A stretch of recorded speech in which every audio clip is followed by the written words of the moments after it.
मैं हिंदी मीडियम का स्टूडेंट हूँ, मेरी स्कूलिंग हिंदी मीडियम से हुई है। मुझे आज भी याद है कि जैसे ही इंग्लिश वाली टीचर आती थी सबके कान ऐसे खड़ाए जाते थे और कई बार तो ऐसे लगते थे कि यार मैडम इंग्लिश में क्या पूछ ले। गांव जो है ना वो बहुत ज़्यादा लोकलाइज्ड है, उनकी बहुत डीप कम्युनिटी है। वहाँ पे वर्ड यूज़ होते हैं कि अरे यार उसके बेटे ने किया है, अच्छा उसकी बेटी ये कर रही है।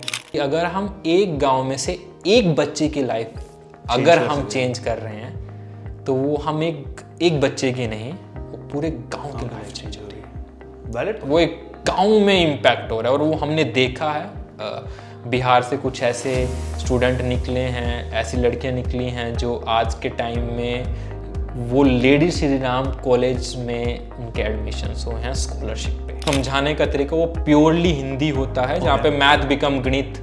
और अगर आप यहाँ पे हिंदी में भी फिर जैसे विद्याकुल है तो हम अभी यूपी, बिहार और गुजरात के लोगों के साथ काम करते हैं, बच्चों के साथ काम करते हैं। आप एजुकेशन के लिए हमारी कहावत है कि आप किडनी बेचने के लिए भी रेडी हो जाते हो। तो माँ बाप आपके लिए हर एक फैसिलिटी, उन्हें पता है कि अगर इस स्कूल का रिजल्ट अच्छा है, इस जो है ट्यूशन का रिजल्ट अच्छा है, तो वो वहाँ पे आपको एडमिशन तो दिला देंगे जिसके लिए उसे चाहे एजुकेशन लोन है, बट उसके बाद जो बेसिक नीड्स हैं आपके, वो कोई सोचता भी नहीं है, वो हम नहीं सोचते हैं।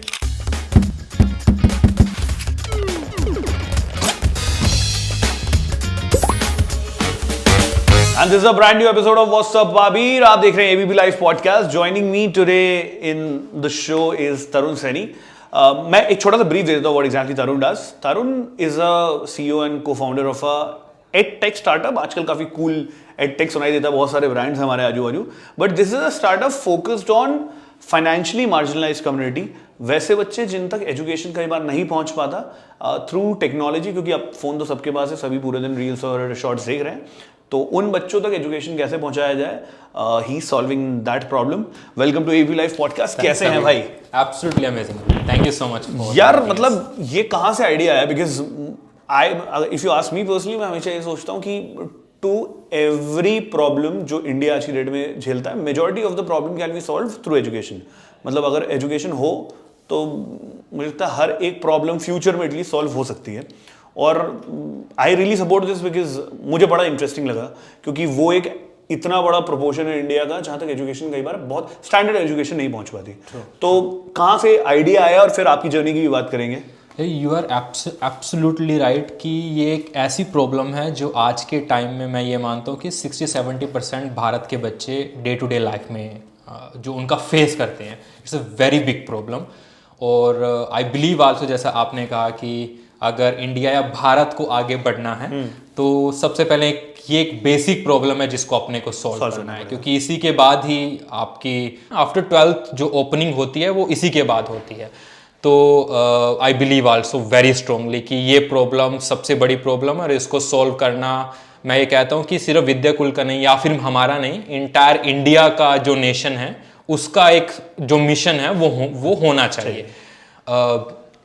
आइडिया कैसे आया? ये मेरी अपनी लाइफ की स्टोरी है। अच्छा। क्योंकि मैं खुद एक छोटे से गांव से बिलोंग करता हूँ। बचपन ये अंबाला के पास एक गांव है। क्या नाम है गांव का? गांव का नाम है पोंडी। हाँ, और गांव में कुछ 100 हाउसेज हैं। अच्छा। और अधिकतर लोगों का व्यवसाय खेती है, तो मेरे पापा भी खेती करते हैं और यहाँ पे मदर हाउस वाइफ है। Okay. और ये मेरी अपनी जर्नी है। और जब जो चीज़ें आपकी खुद की लाइफ में हुई हो तो आप उसके साथ अटैच भी अच्छे से होते हैं और आपको रियल प्रॉब्लम का भी पता रहता है, क्योंकि एक सिटी में बैठ के इमेजिन करना और उस चीज से निकलना और फिर ज्ञान देना वो अलग बात है। और उससे निकल के आप आना तो आप उससे अटैच हो सकते हैं, और आप वहीं से आए हैं तो आपको पेन पॉइंट वोकल रहना कैसे सोल्व हो सकता है आपको काफ़ी हद तक आइडिएशन होते हैं। सो ये मेरी के साथ साथ मैं कहूँगा आज के टाइम में शायद आपके साथ बात करते ये चीज़ सामने आई कि आप भी भोपाल के छोटे से, मैं जबलपुर से हूँ। हाँ, जबलपुर से, जहाँ पे हिंदी हमारी मातृभाषा जो हर तरफ ही बोली जाती है, तो वहाँ से सबसे important. So that's how we started with. अच्छा, अरे बाबा, लाइक जब आप लोग कॉम्प्लेक्स कोई टर्म्स समझाते हो, लाइक फॉर एग्जांपल मैं कॉमर्स का स्टूडेंट हूँ तो मैं बोल सकता हूँ, जैसे आप लोग लेजर को लेजर बोलते हो कि वही बोलते हो? जब पढ़ाते हो तो वही बोलते हैं, वही बोलते हैं हाँ। मतलब अगर आप हिंदी में आ जाते हो तो आपका हर एक वोकल और आपका जो समझाने का तरीका वो प्योरली हिंदी होता है, जहाँ पे मैथ बिकम गणित। और अगर आप यहाँ पे हिंदी में भी फिर जैसे विद्याकुल है तो हम अभी यूपी बिहार और गुजरात के लोगों के साथ काम करते हैं, बच्चों के साथ काम करते हैं। यूपी बिहार और गुजरात, हाँ, ठीक है। तो बिहार में जब आते हो तो हमें बिहार में डायलॉग बेस्ड पे आना होता है। हम सिर्फ हिंदी नहीं, वहाँ का डायलॉग बेस्ड जो भोजपुरी वहाँ की जो हमारी भाषा है उसके बेस पे ही हमें वहाँ पे गुजरात में भोजपुरी नहीं, बिहार में भोजपुरी। तो हमारे जितने टीचर हैं वो बिहार से ही होंगे, स्टूडियो बिहार में है और सारा ऑपरेशन बिहार का बिहार से ऑपरेट होता है। तो it's a very dialogue based, ताकि बच्चा जो डे टू डे उसके आसपास का जो एटमॉस्फेयर है, उसके स्कूल की टीचिंग, उसके माँ बाप, उसका जो एटमॉस्फेयर उसका वही वोकल होगा। अगर उसमें उसको वो चीजें मिलेंगी तो वो बहुत ज्यादा आसान, तो शायद वो इंटरेस्टिंग भी लगता होगा उसको, नहीं तो लगता होगा कोई एलियन आके समझा रहा है। क्योंकि अगर आप उसको अंग्रेजी में सिखाना चालू करो, वो सबसे बेस्ट टीचर से भी सिखाओ, वो किसी काम का नहीं है, उसको समझ में नहीं आएगा ना। मतलब वो एक बहुत बड़ा लैंग्वेज बैरियर है एजुकेशन में। नहीं, एब्सोल्यूट यार। मतलब मैं खुद हिंदी मीडियम का स्टूडेंट हूँ, मेरी स्कूलिंग हिंदी मीडियम से हुई है। मुझे आज भी याद है कि जैसे इंग्लिश वाली टीचर आती थी सबके कान ऐसे खड़ाए जाते थे और कई बार तो ऐसे लगते थे कि यार मैडम इंग्लिश में क्या पूछ ले। और बीइंग कमिंग फ्रॉम विलेज, आप यूजली मेट्रो सिटीज में जाते हो, क्योंकि गांव की एक बहुत बड़ी समस्या ये है कि अगर आपको अच्छी स्कूलिंग देखनी है तो आसपास नहीं मिलेगी। आपको किसी भी मेट्रो सिटीज में, चाहे स्कूलिंग हो चाहे आफ्टर स्कूलिंग हो, तो आप मेट्रो सिटीज में ही जाओगे। तो वहाँ पे आप जिनके साथ बैठे होते हैं वो थोड़ा मिक्सर बच्चे होते हैं, कुछ सिटी वाले भी, कुछ गांव वाले भी। तो आपको बहुत शाय रहना होता है, क्या बोल दे, क्या आप मैडम खुल नहीं सकते हो, आप नहीं खुल सकते हैं, नहीं खुल सकते हैं यार। ये भी अलग चैलेंज है। दिस इज द रियलिटी कि आपको अपना पहरावा तक देखना पड़ता है यार। मतलब और कमिंग फ्रॉम दैट बैकग्राउंड जहाँ पे फार्मिंग के टाइम में आपकी फैमिली फार्मिंग से बिलोंग करती है, कुछ समय ऐसा भी मतलब होता है आपकी लाइफ में कि पैसे नहीं कि आपके पास पैसे नहीं है। जब आपका धान का टाइम होगा, जब जून जुलाई से लेके अपना सितंबर तक का टाइम है, उस टाइम में एक किसान के पास कोई भी ऑप्शन नहीं है जिससे उसके घर में इनकम आ रही हो, क्योंकि आपकी तब तो बोना है। हाँ, तब तो बोना है, आपके एक्सपेंसेस हैं, पानी नहीं है, पानी के लिए आपको पानी, खाद, बहुत सी चीज़ें आपको देनी है, और साथ के साथ फिर आपके day to day expense life के। तो उस समय मतलब मेरे को याद है कि यार हमारे स्कूल टाइम में हम खुद उस फेज से निकले कि आपको फीस मांगते हुए अपने पापा से खुद 2 बार खुद सोचना होता है कि यार तुम फीस मांगो या ना मांगो भाई। और मांग लें तो हमें पता है कि आंसर क्या आएगा, तो तुम बहुत केयरफुल होते हो। और उस समय आपके स्कूल के टीचर आपको पूरी क्लास के सामने ये बोल दें कि आपकी फ़ीस ना आए बेटा, आपके पिछले मंथ की भी नहीं आई है, इस मंथ की भी नहीं आई है, तो वो एक चैलेंज हो जाता है। और मतलब आप फिर उनके साथ उस लेवल पे नहीं आ सकते जिस क्लासरूम में तुम बैठे हो। आपको अपने फिर टिफ़न से लेके, टिफ़न में क्या खाने को आ रहा है उससे लेके, आपका बैग से लेके हर चीज़ पे जज किया, यूनिफॉर्म, शूज़, हर चीज़ पे जज किया जाता है। मतलब हार्श रियलिटी है यार, कितनी हार्श रियलिटी है।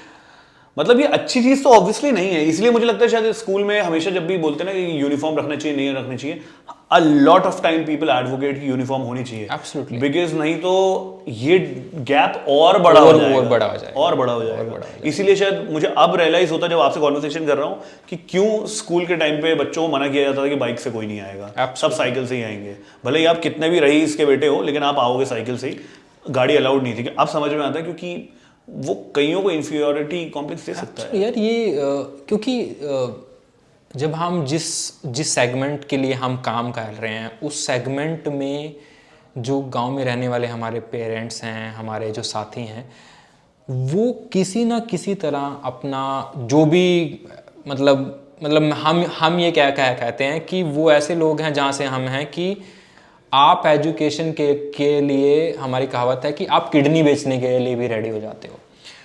तो माँ बाप आपके लिए हर एक फैसिलिटीज, उन्हें पता है कि अगर इस स्कूल का रिजल्ट अच्छा है, इस जो है ट्यूशन का रिजल्ट अच्छा है, तो वो वहाँ पे आपको एडमिशन तो दिला देंगे, जिसके लिए उसे चाहे एजुकेशन लोन है, बट उसके बाद जो बेसिक नीड्स हैं वो कोई आपके, सोचता भी नहीं है। वो हम नहीं सोचते हैं।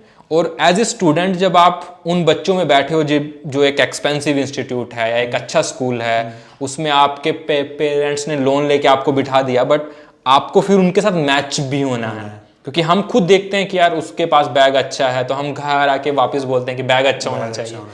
तो वो एक बेसिक नीड है। तो उस समय आपको ये चीज़ सोचना बहुत ज़रूरी है कि आपके माता पिता ने आपको किस तरह यहाँ पे बिठाया है, आप किसके साथ compete कर रहे हैं। ये चीज़ अच्छी भी है और अच्छी भी नहीं है। अच्छी इसलिए नहीं है क्योंकि हमारी सोसाइटी जो है हमको इस चीज़ पे बहुत जज करती है कि आप कहाँ से हो, क्या वोकल है, रहना सहना खाना पे पीना। और अच्छी इसलिए भी है क्योंकि अब आपके ऊपर आप उसको अच्छी क्यों मानते हो। मैं इसलिए अच्छी मानता हूँ कि उस समय आपके पास एक छोटी सी बर्निंग डिज़ायर बन जाती है कि मुझे सक्सीड करना ही मुझे सक्सीड करना है, क्योंकि आप उनके बीच में बैठे हो जो सक्सीड ना भी करें, उनके पास ऑप्शन है, तुम्हारे पास ऑप्शन नहीं है, तो तुम्हें सक्सीड कर। प्रेशर भी है। हाँ, अच्छा प्रेशर अच्छा है, अच्छा प्रेशर है तो मैं मानता हूँ अच्छा है। और अननेसेसरी क्या है तो इशू है। अगर अच्छा प्रेशर है कि आप गांव से निकले हो, आपके पास अच्छे स्कूल में आपके माँ बाप ने डाल दिया, आप नहीं पढ़ रहे हो, फिर वो अच्छा प्रेशर तो क्या भी वो करेगा, फिर वो होना चाहिए, आपकी रिस्पॉन्सिबिलिटी बन जाती है फिर कि आपको निकलना है, पैसा कमाना है। एंड ऑफ द डे अगर आप अच्छी एजुकेशन लोगे तभी कुछ अच्छा कर पाओगे। सही बात है। अंग्रेजी कितनी इंपॉर्टेंट है यार? अंग्रेजी अगर मैं कहूँ कि इम्पोर्टेंट है, इम्पोर्टेंट भी नहीं है। इम्पोर्टेंट है फॉर सर्टन लेवल, जहाँ पे आप अपने भाव को अगर किसी के सामने जो इंग्लिश में ना समझ पाए उसको एक बेसिक तौर पे समझा पाएँ। बट मैं ये मानता हूँ कि इंग्लिश इसी लेवल तक ही काफ़ी है। और उसके ऊपर सीख लो तो आपकी भलाई है, वो आपकी भलाई है। आपके पास 5-10 वर्ड अच्छे आ गए, आपने अपने भाव दूसरे को बता दिए, सबको शशि थरूर नहीं बनना है। हाँ, वहीं तक सीमित है तो अच्छा है। और आज के टाइम में मैं ये कहूँगा कि हमारे सामने इतने एग्जाम्पल हैं जो लोग हिंदी मीडियम गांव से निकल के एक अच्छी लाइफ में जी रहे हैं। तो और वो हिंदी मातृभाषा हमारी है, हम यहाँ पे इंग्लिश की बातें करते हैं। आप किसी भी यूरोपियन कंट्री में चले जाइए जो कि बहुत डेवलप्ड है, चाइना को देख लो आप, चाइना को देख लीजिए आप, जर्मन, फ्रांस, किसी भी यूरोपियन कंट्री को देख लीजिए, वो अपनी लैंग्वेज से ऊपर उनके लिए कुछ नहीं है। मतलब वो आपको रिजेक्ट कर देंगे अगर आपको जर्मनी नहीं आती है तो। अगर जर्मनी नहीं आती है, उनको इंग्लिश आती है बट आंसर जर्मनी में देंगे। भाई हमारी नेशनल लैंग्वेज है। और जिस तरह मैंने ये जर्मन पे देखा कि अगर आपको जर्मन लैंग्वेज नहीं आती है तो मतलब नहीं आती, यू आर आउट, आपको वो सीखना पड़ेगा। हाँ, वो सीखना पड़ेगा, वो देश की नेसेसरी भी है। वहाँ की एजुकेशन सिस्टम का पहला रूल यही है कि अगर आप वहाँ पढ़ाई के लिए जा रहे हो तो पहले 6 मंथ 1 ईयर आपको जर्मन क्लासेस लगानी है। आपकी टीचिंग उनकी लोकल लैंग्वेज में होगी, ना कि जो इंटरनेशनल लैंग्वेज। और हम अंग्रेजी के हैंगओवर में जी रहे हैं आज भी। हम अंग्रेजी के हैंगओवर में ये सर, इससे हमारी अपॉर्चुनिटीज ओपन होती हैं इंटरनेशनल मार्केट के साथ काम करने के लिए। बट हम ये नहीं कह सकते कि इसके बिना कुछ मतलब है नहीं है। हम 1.3 बिलियन की पॉपुलेशन है यार, हम अगर हिंदी सीखें तो हम वैसे ही आधी प्रॉब्लम तो मतलब आज के टाइम में तो आप देखेंगे कि बहुत बड़े बड़े देशों के जो हैं प्रधानमंत्री आके हिंदी के वर्ड यूज़ करते हैं, तो कहीं ना कहीं वो वेटेज भारत में आया है।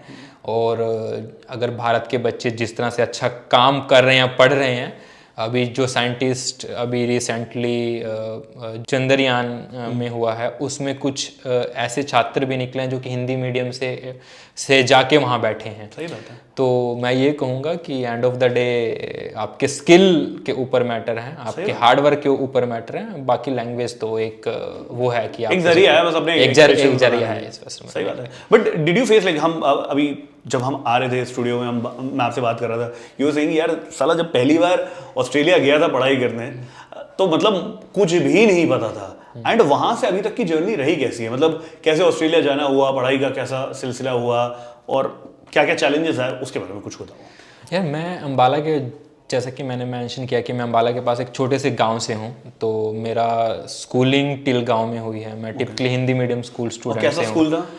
यार गांव का स्कूल स्टैंडर्ड है, मतलब टाट 30-40 पट्टी वाला लोग। स्कूल, हाँ हाँ, चाट पे बैठने वाला। वो हमने कभी बेंच पे, मुझे लगता है कि मैं 12th तक बेंच पे नहीं बैठा हूँ। अरे बाप हाँ, तो आप जब 8 घंटे बैठे रहते हो नीचे तो एक्सपीरियंस कर सकते हैं हम भाई कि साहब। क्या हालत होती है। बट वो कोई एसी वगैरह फैन भी अगर मिल जाए तो बहुत अच्छी बात लग्जरी है। होता था भाई हाँ, फैन बहुत तो। लग्जरी। अगर फैन होता है तो स्कूल की फीस 50-100 रुपये ज़्यादा बढ़ जाती है। बाप। ये मतलब रियलिटी आज से 10 साल एसी तो उम्मीद भी नहीं किया होगा किसी ने। एसी नहीं, एसी तो आई नहीं। गेस घरों में भी एसी नहीं होता, अब आ गए हो तो अलग बात घरों है। में भी एसी नहीं है। मतलब आई रिमेम्बर कि 2012-13 के आसपास हमारे गांव में एसी आया होगा। मतलब सही बात। वो एक, हाँ 12-13 के आसपास एसी आया एसी होगा आया यार। होगा, सही वो बात भी है, नहीं विंडो होगा। एसी आया था। हाँ, मुझे split लगता है तो स्प्लिट तो छोड़ 4-5 ही एसी होंगे गांव में टोटल स्प्लिट, मैं ये कह सकता हूँ। सही बात है वो। और ठीक है यार जो है, तो वहाँ पे हवा अच्छी है तो जरूरत भी नहीं है। हाँ, जरूरत भी नहीं है। तो बैकग्राउंड वही है। और गांव में रहना हुआ, स्कूलिंग हिंदी मीडियम से रही। और मुझे आज भी याद है जब क्लास 12th के बाद मेरे 2-3 कज़न हैं जो इंटरनेशनली थे, ऑस्ट्रेलिया में थे। उस टाइम मेरी सिस्टर की शादी हो गई थी, तो मेरे जीजा जी ऑस्ट्रेलिया रहते थे। तो वो एक बहुत बड़ा सपोर्ट था फायदा कि मिल गया। हाँ, कि वहाँ पे कोई है आपको देखने के लिए। तो उन्होंने कहा कि यहाँ पे ट्राई कर सकते हैं। But being a Hindi medium student तो वो आपको बहुत स्ट्रगल लगता है। मुझे आज भी याद है, सिंपल फॉर्म फिल करने के लिए मैं पहले अपने गांव में कम से कम 10 लोगों के पास गया जिनको मुझे लगता था कि मेरा इंग्लिश का फॉर्म फिल कर देंगे एडमिशन के लिए। लिटरली 1 मंथ मुझे ये लगा कि यार ये इंग्लिश वाला फॉर्म फिल कैसे करना है। 4 उनके वो वर्ड थे, कुछ 20-25 पेजों का फॉर्म था। फाइनली फिर मेरे इंग्लिश के टीचर पे हिम्मत हुई जाने की, क्योंकि कभी उसको शक्ल दिखाई नहीं थी क्लास में तो छुप के बैठ जाते थे। तो फाइनली उसके पास गए, मैं कहा सर ये फॉर्म फिल। सर ने पहला वर्ड पूछा तुम कौन हो? मैंने कहा सर क्लास 12th का स्टूडेंट। कभी देखा नहीं? मैं कहा सर मैं छुप के बैठता हूँ इसलिए नहीं देखा बट एनीवेज, तो उन्होंने फॉर्म फिल किया, स्कॉलरशिप मिली। एंड क्या पढ़ने गए थे? मैंने वहाँ से बैचलर किया है बिजनेस में। Okay. और गया डिप्लोमा में था, then we enter leading to degree. तो मैंने डिग्री फिर वहाँ पे कंप्लीट की। और सफ़र काफ़ी अच्छा रहा। गांव से निकले तो माता पिता ने काफ़ी साथ दिया, जो भी मतलब रहता है, क्योंकि इतना कैश आपके पास नहीं होता। तो हमारे मतलब फार्मिंग में माता पिता के पास क्या है, आपके पास ज़मीन है, वही गिरवी रख सकते हैं, या वो तुम खुद हो। और जब माँ बाप आपके ऊपर विश्वास करते हैं, उनको लगता है कि बच्चा कुछ करेगा, तो वो फिर नहीं सोचते हैं। सही बात है। वो कभी भी नहीं सोचते हैं कि और हर माँ बाप को पहले से पता होता है कौन सा बच्चा अच्छा निकलेगा नहीं निकलेगा। वो उसी को नहीं देते जिनको पता है कि नहीं वो अच्छा नहीं कर पाएगा या अच्छा नहीं कर रहा है। मतलब 100 चीज़ें हैं। आज के टाइम में बच्चे थोड़ा डिफरेंट रास्ते पे भी हैं। तो सफ़र काफ़ी अच्छा रहा।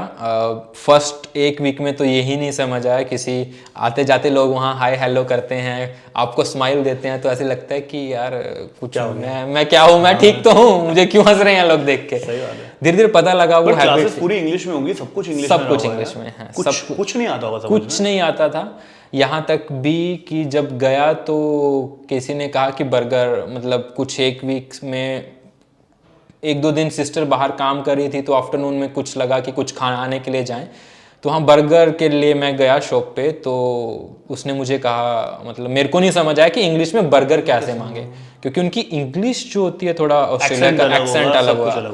तो पहले मैं थोड़ा इंग्लिश में बोला, उससे समझ नहीं आया कि क्या मांग रहा है। तो मैंने सिस्टर को फ़ोन किया, मैंने कहा बहन मुझे ये चाहिए।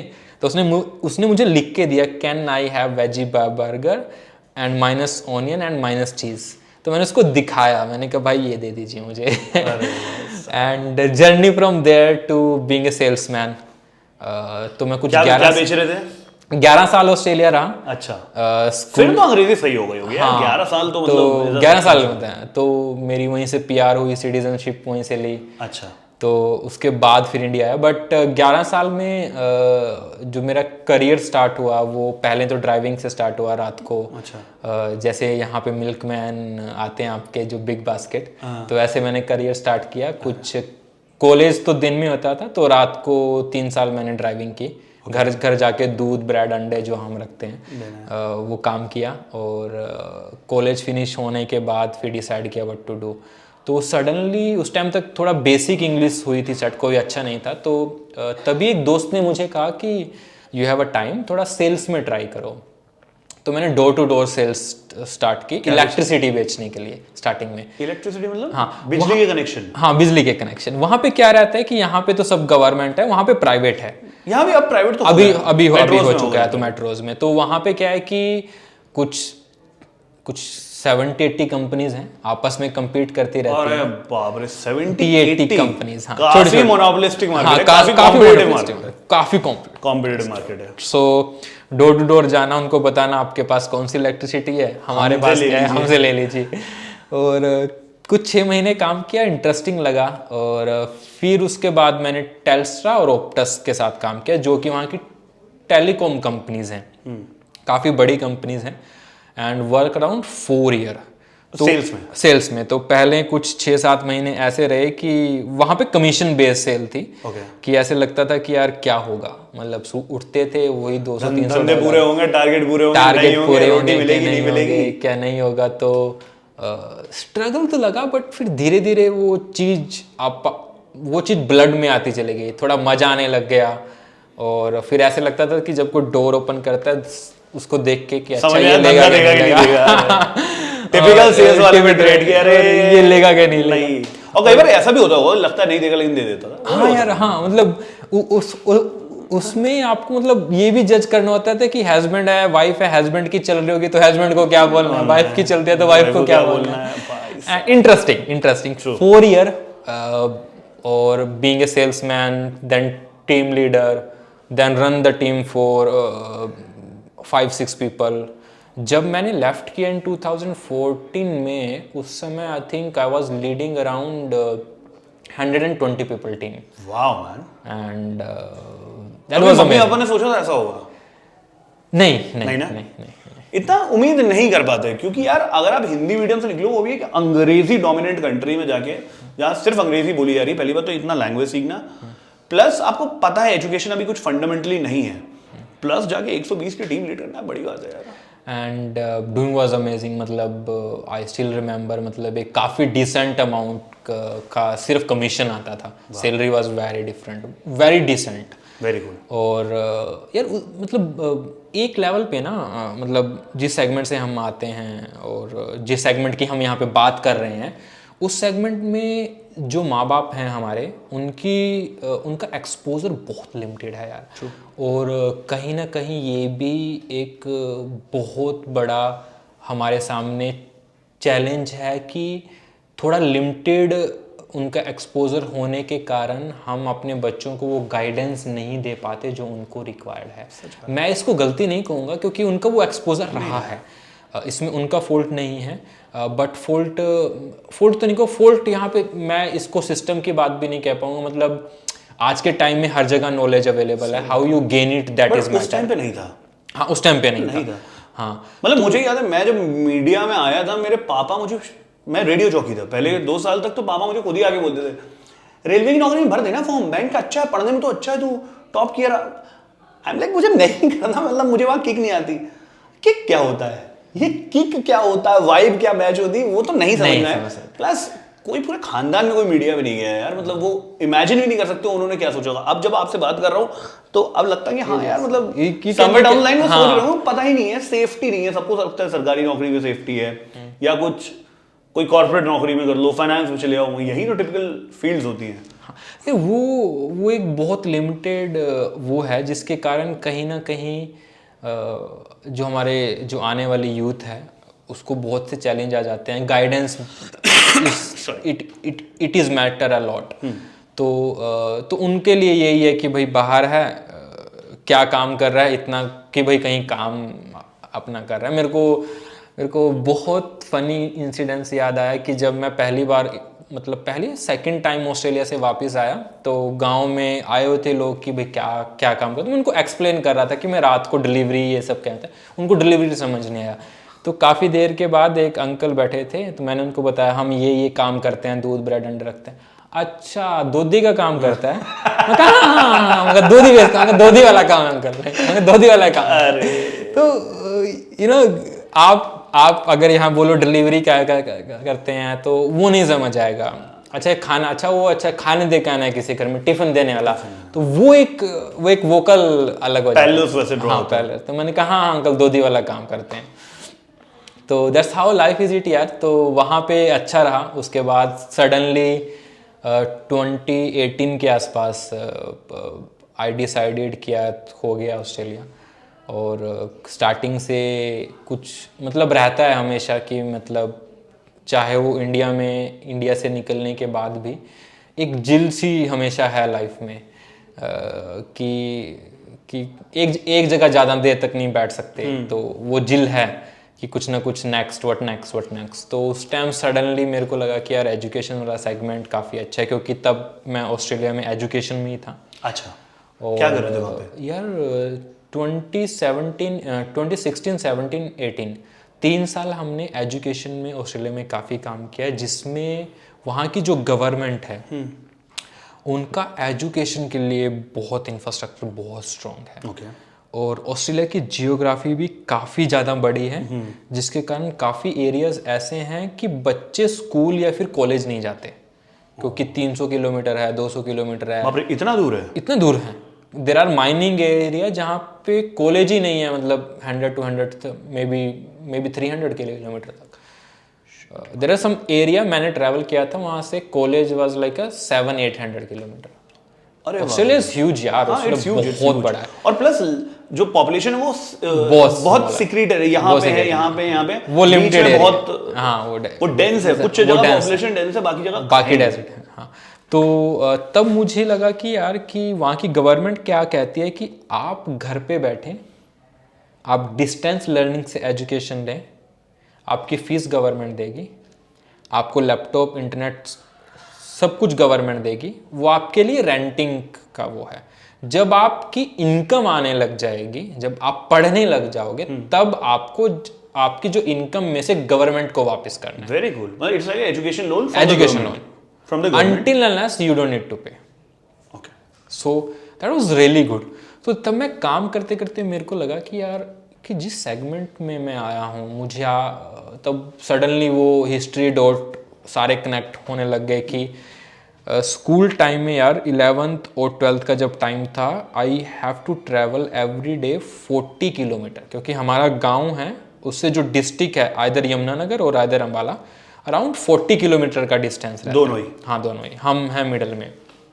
तो उस टाइम की एक स्टोरी है जिसमें you know that's hurts me, या फिर वो मेरे को लगता है कि वो मेरी लाइफ में काफ़ी इम्पोर्टेंट है। कि क्लास जो हमारी 10th थी वो गांव से हुई है, और हम कुछ 15-20 लड़के ही थे, मतलब स्टूडेंट थे क्लास में, जिसमें 3 लड़कियां थी और एक लड़की हमसे 10 गुना अच्छी थी। उसने क्लास 10th में हमारी डिस्ट्रिक्ट में टॉप किया था। और हम एवरेज थे, तो हमको फैमिली ने थोड़ा फोर्स किया, हमने थोड़ा फोर्स किया, हमने अपनी डिस्ट्रिक्ट में जाके जो हमारा जो था मेट्रो सिटीज़, वहाँ पे जाके साइंस ले ली, कि साइंस आपको आसपास कहीं नहीं थी। आर्ट तो आपको मिल जाता था आसपास, कोई भी गवर्नमेंट स्कूल, मतलब हिंदी मीडियम का या फिर इंग्लिश मीडियम तो है ही नहीं था, तो आपको मेट्रो सिटी जाना होता है।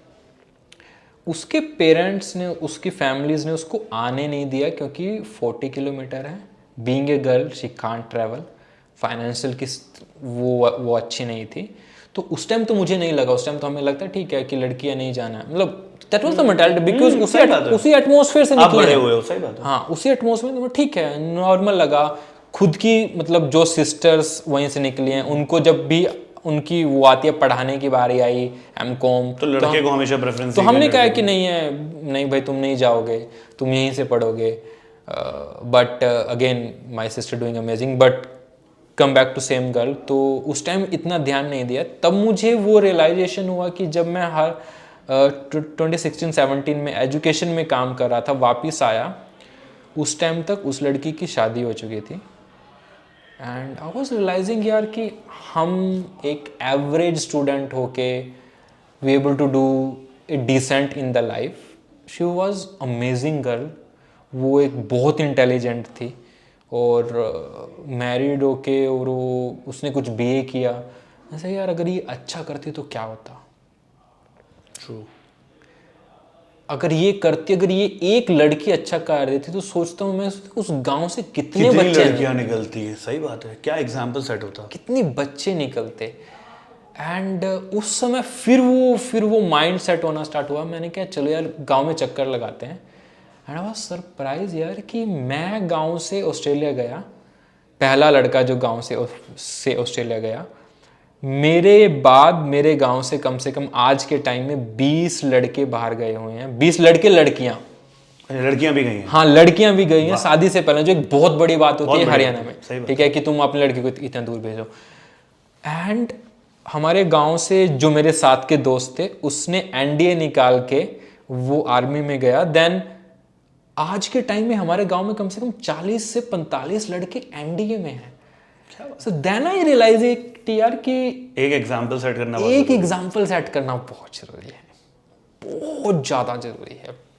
क्योंकि वो इंटायर गांव को, क्योंकि गांव जो है ना वो बहुत ज़्यादा लोकलाइज्ड है, उनकी बहुत डीप कम्युनिटी है। वहाँ पे वर्ड यूज़ होते हैं कि अरे यार उसके बेटे ने किया है, अच्छा उसकी बेटी ये कर रही है तो ठीक है। तो जब बच्चा अपने माँ बाप के पास जाता है तो वो क्यों कहते थे कि उसकी बेटी ने ये कर रही है, मम्मी मैं भी जाना है या मैं भी क्या करूँगी। तो एक वो जो है ना, अगर वो सेट करना हमारे लिए, तो विद्याकुल का एक ये बहुत बड़ी स्टेटमेंट रहती है कि हमारी जो ऑर्गेनाइजेशन है कि अगर हम एक गांव में से एक बच्चे की लाइफ अगर हम चेंज कर रहे हैं तो वो हम एक बच्चे की नहीं, वो पूरे गांव की लाइफ चेंज हो रही है। वो एक गांव में इम्पैक्ट हो रहा है। और वो हमने देखा है, बिहार से कुछ ऐसे स्टूडेंट निकले हैं, ऐसी लड़कियां निकली हैं जो आज के टाइम में वो लेडी श्री राम कॉलेज में उनके एडमिशन्स हुए हैं स्कॉलरशिप पे। ह्यूज। और वो लड़कियां जो फ़ोन यूज़ करते टाइम उनके आसपास के लोग ये कहते थे कि आप अपनी बेटी की शादी करा दीजिए, अदरवाइज ये गलत रास्ते पे जा रही है। उनको ये नहीं पता था कि वो ऊपर बैठ के अपनी स्टडी करे, तो क्योंकि नीचे इंटरनेट आता नहीं है, बाहर ज़्यादा वो जा नहीं सकते, छत पे बैठ के उनको पढ़ना। और आसपास वाले उसके जो आसपास के लोग हैं वो उनके पेरेंट्स भाई को ये बोलते थे कि वो बैठ के फ़ोन चला रही है। और वो लड़की जब आज के टाइम में जब लेडी श्री राम कॉलेज में उसका एडमिशन हुआ तो शी केम टू ऑफिस, और मतलब यार वो फीलिंग अलग है, वो फीलिंग अलग है। और वो ऐसे लगता है कि यार हम मतलब अगर ऐसे 10 गांव 50 गांव अगर चेंज हो रहे हैं, मतलब उससे अच्छा कुछ नहीं हो सकता। मतलब मेरे इंडिविजुअल के लिए, हमारी ऑर्गेनाइजेशन के लिए उससे अच्छा कुछ नहीं हो सकता। क्या अभी कैसे वर्क करता है? लाइक आप लोग गवर्नमेंट के साथ काम करते हो कि कोई भी बच्चा रजिस्टर कर सकता है? कोई भी बच्चा रजिस्टर कर सकता है। हम basically social impact for profit organisation है। क्योंकि हम ये मानते हैं कि जब कोई अमाउंट पे करता है तो उसकी रिस्पॉन्सिबिलिटीज होती है आप लोग। ठीक। हाँ। और आज के टाइम में यूपी बिहार फ्री में पढ़ाओगे, लोग पढ़ते भी नहीं है, ये भी एक प्रॉब्लम है। नहीं पढ़ते हैं।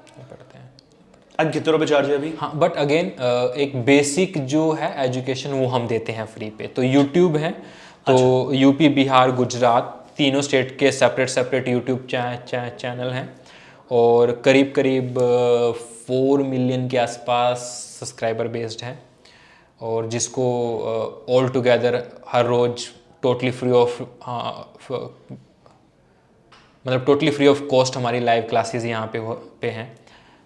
तो अगर देखा जाए तो एक बेसिक एजुकेशन जो है वो टोटली फ्री ऑफ कॉस्ट है। ठीक है। अगर कोई बच्चा हमारी ऐप पे आता है, स्ट्रक्चर कोर्स अगर उसको चाहिए, चैप्टर वाइज एक डिटेल उसके हैंड रिटन नोट्स, जो भी एक ऑफलाइन का एक्सपीरियंस अगर उसको ऑनलाइन चाहिए, we charge 200 rupees to 250 rupees a month for all subject.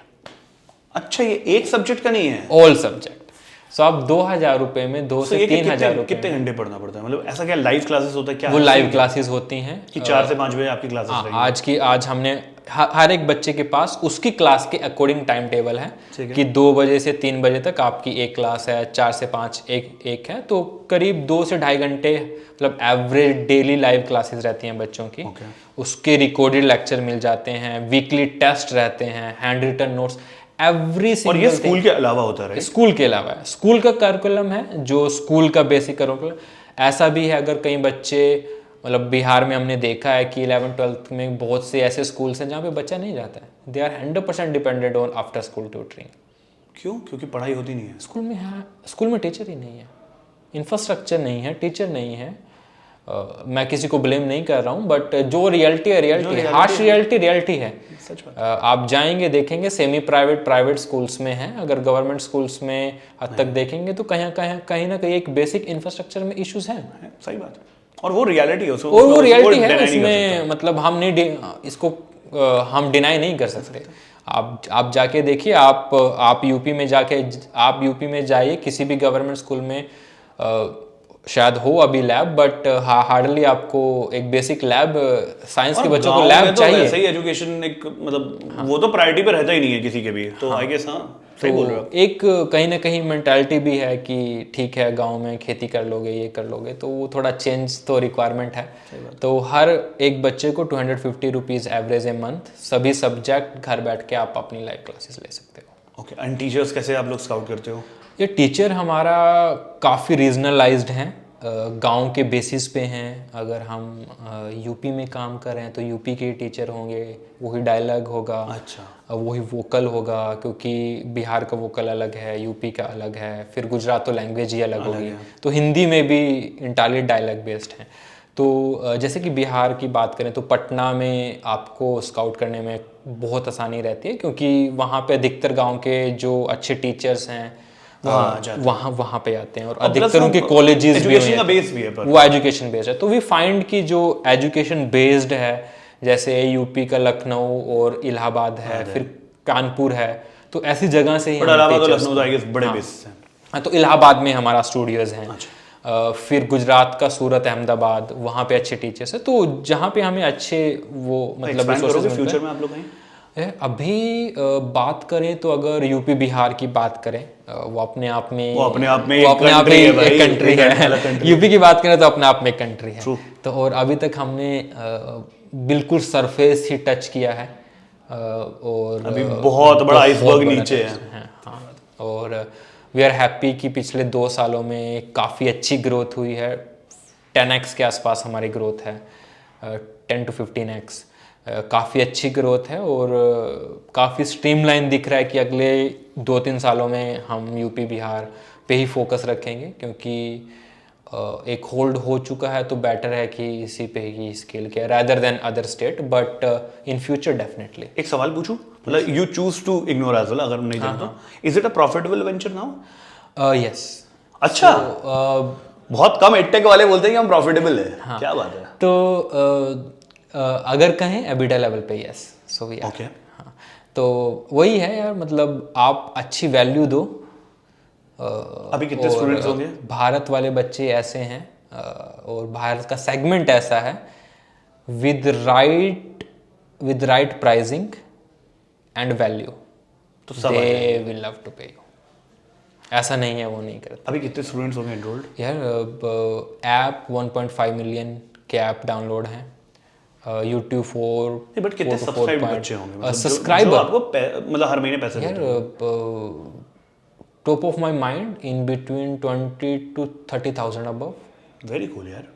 अगर उतने बच्चे भी रेगुलरली पढ़ रहे हैं, सब कुछ हो रहा है, बहुत बड़ा नंबर है यार। मतलब आप Rome was not built in a day, मतलब आप उम्मीद भी नहीं करते हो कि 10 लाख बच्चे एक दिन में पढ़ना चालू करेंगे, but then too it's a good number यार।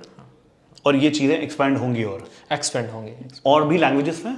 नहीं, आई थिंक इसी मार्केट में अगर हम अच्छा कर लेते हैं तो I think this is a huge opportunity. But उसके बाद गोइंग फॉरवर्ड अगर फंडिंग रेज ये और भी राउंड्स होंगे उसके बाद, तो वो एक अलग मैटर है। हाँ, बट यस। बट अच्छा, इन जनरल आप इंडस्ट्री भी ऑब्जर्व करते हो, you are CEO for this venture Vidyakul. Why does not edtech, मतलब why did not edtech succeed for other big companies? मतलब मैं नाम किसी का नहीं लेना चाहूँगा, but there are a lot of edtech ventures in the Indian space. अक्सर आप न्यूज़ में पढ़ते हो, मीडिया में रिपोर्ट्स आती हैं कि ये लॉस बेरिंग में है, या फिर फायरिंग हो रही है, ये हो रहा है, वो हो रहा है। क्यों सक्सीड नहीं हो पा रहा है एडटेक? मतलब और स्पेशली इंडिया में बहुत ज़्यादा रिक्वायरमेंट है एडटेक की, और इतने बड़े बड़े ब्रांड सक्सीड क्यों नहीं हो पा रहे हैं?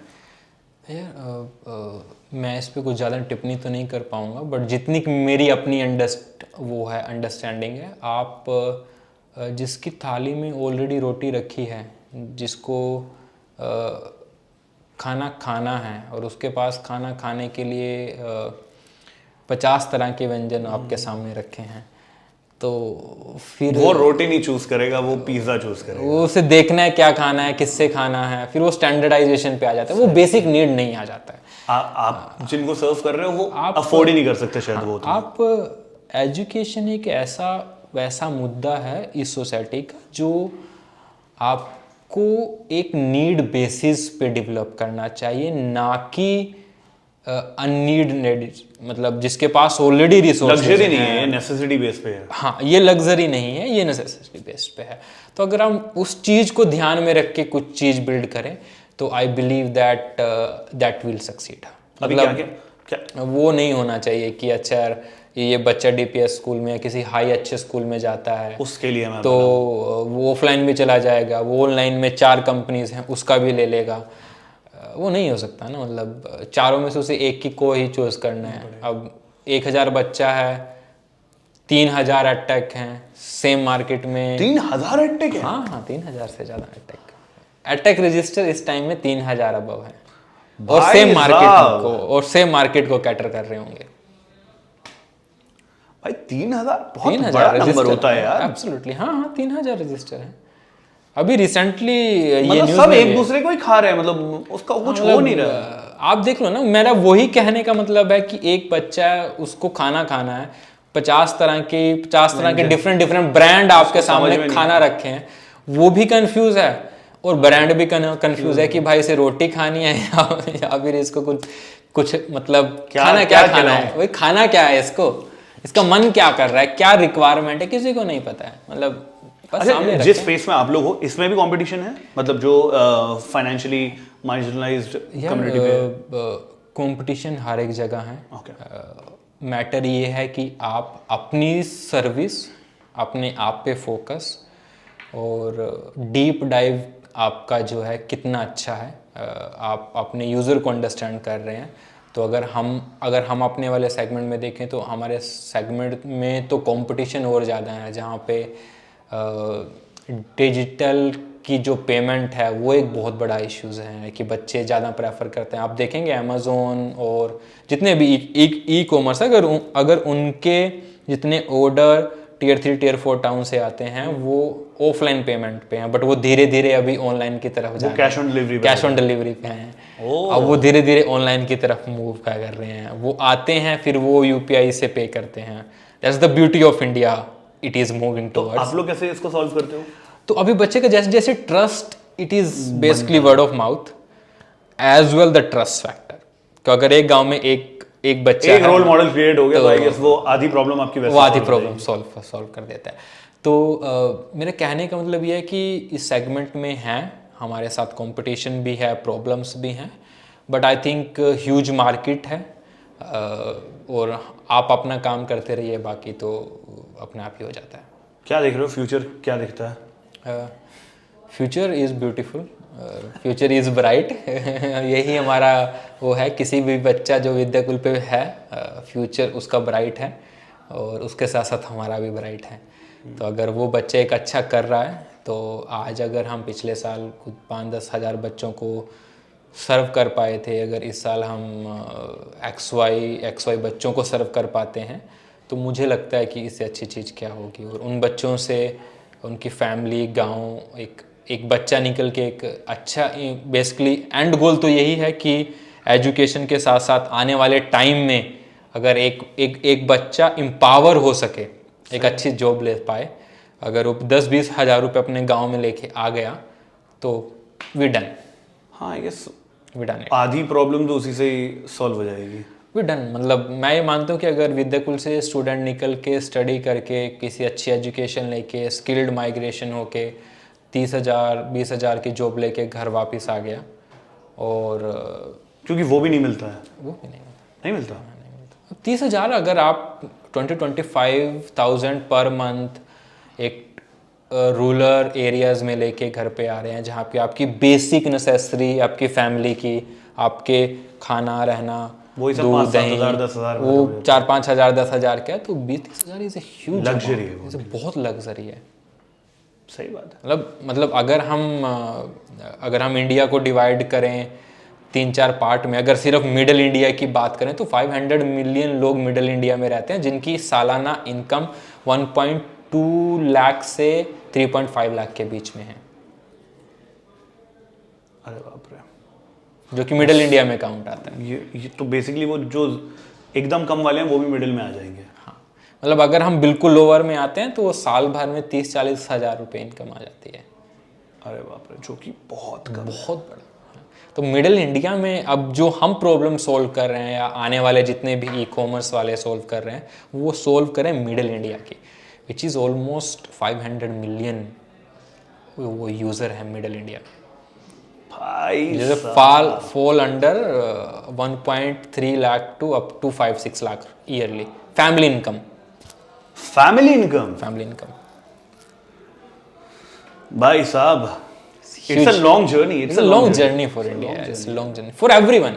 हाँ, for everyone I guess. All the I guess जितने भी टेक्स हैं अभी, जितने भी स्टार्टअप्स है, टेक स्टार्टअप है, वो फंडामेंटली आप फोकस कर रहे हैं, मतलब बहुत छोटा पोर्शन होगा जो नीश को फोकस कर रहा है, टॉप 1% को फोकस कर रहे हैं, या majority of the people are focusing on the masses, जो कि टियर 3, टियर 4 सिटीज, विलेजेस इन सब में है। और आई गेस वो प्रॉब्लम सॉल्व करना ज़्यादा ज़रूरी है। हाँ, अगर वो आगे बढ़ रहा है ना तो देश बहुत आगे फटाक से बढ़ेगा, वो एकदम कैटलिस्ट मल्टीप्लायर लग जाएगा, वो मल्टीप्लाई हो जाएगा। और इसका मतलब रियल एग्जांपल हमारे सामने यूपीआई है आज के टाइम में। मैं अभी कुछ 2 दिन पहले अपने गांव में से आया हूँ। मैंने अपने गांव की जो हमारी लोकल मार्केट थी, कोई ऐसा शॉप नहीं देखा जिस पे यूपीआई ना हो। सही बात है। Every single one. मैं अभी आज से हिमाचल इलेक्शन हुआ था लास्ट ईयर, मुझे याद है मैं पूरा हिमाचल हमने टूर किया था, सब पे यूपीआई मिलेगा भाई साहब। गांव बीहड़ जहां गूगल मैप्स नहीं चल रहा वहां तक यूपीआई चल रहा है। मैं दंग हो गया, आई एम लाइक भाई साहब। और मैं उस टाइम से ऑनलाइन पेमेंट यूज कर रहा हूँ जब मतलब लोग जब प्रेफर भी, मैं लॉकडाउन के पहले से यूज कर रहा हूँ, मतलब मैं तब ऑनलाइन पेमेंट्स पे फोकस था। मतलब 2013-14 में भी मैं कैश मेरे पास जीवन में कभी नहीं रहता, मैं तब क्रेडिट कार्ड से या कार्ड से पेमेंट करता था। अब तो यार मैं शॉक्ड हूँ कि मतलब जहाँ गूगल मैप्स तक नहीं पहुँचा पा रहा है वहां तक आपको यूपीआई पेमेंट दिख रहा है। एब्सोल्युटली। और आई थिंक गाड़ी का पंचर वाला तक यूपीआई ले रहा है। आफ्टर कोविड जो डिजिटलाइजेशन हुई है is huge and very fast. और मुझे लगता है वो ज़रूरत थी इंडिया को उस चीज़ की।